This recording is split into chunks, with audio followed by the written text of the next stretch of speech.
La Guinée face à la recrudescence de la violence. L'organisation non gouvernementale Human Rights Watch vient de sortir les résultats de la recherche Guinée, excès et crimes commis par les forces de sécurité, un rapport qui fait état d'usage excessif de la force contre les militants de l'opposition. Des heurts qui ont eu lieu en avril et en mai et qui ont fait 2 morts et 146 blessés.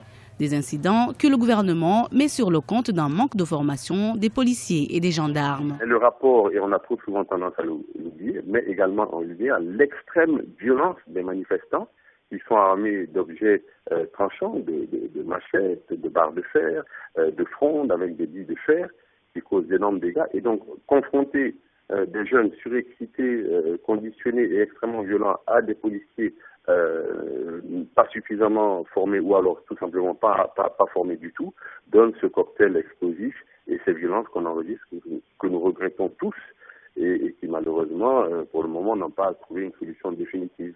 L'opposition rejette cet argument et dénonce plutôt une augmentation de l'impunité, surtout dans les rangs des forces de l'ordre. On a eu 57 blessés par balle. Cette fois-ci, la majorité d'entre eux ont été atteints dans les jambes parce qu'ils n'ont pas visé le temps, si bien qu'il y a eu moins de morts que d'habitude. Mais ce n'est pas encore 2, on a eu au total 5 morts. Dont un à la baie qui a été bastonné par un policier jusqu'à ce que sa mort s'en suive.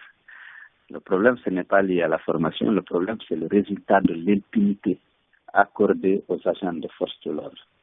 Depuis que M. Alpha Condé est au pouvoir, on a perdu 63 jeunes tués à bout portant par les forces de l'ordre.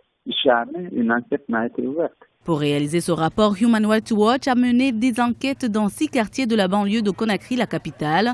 L'ONG a aussi visité et examiné les dossiers de 7 cliniques et hôpitaux qui ont soigné les blessés. Elle a également procédé à des entretiens avec 111 Guinéens de différents groupes ethniques et partis politiques victimes ou témoins des violences.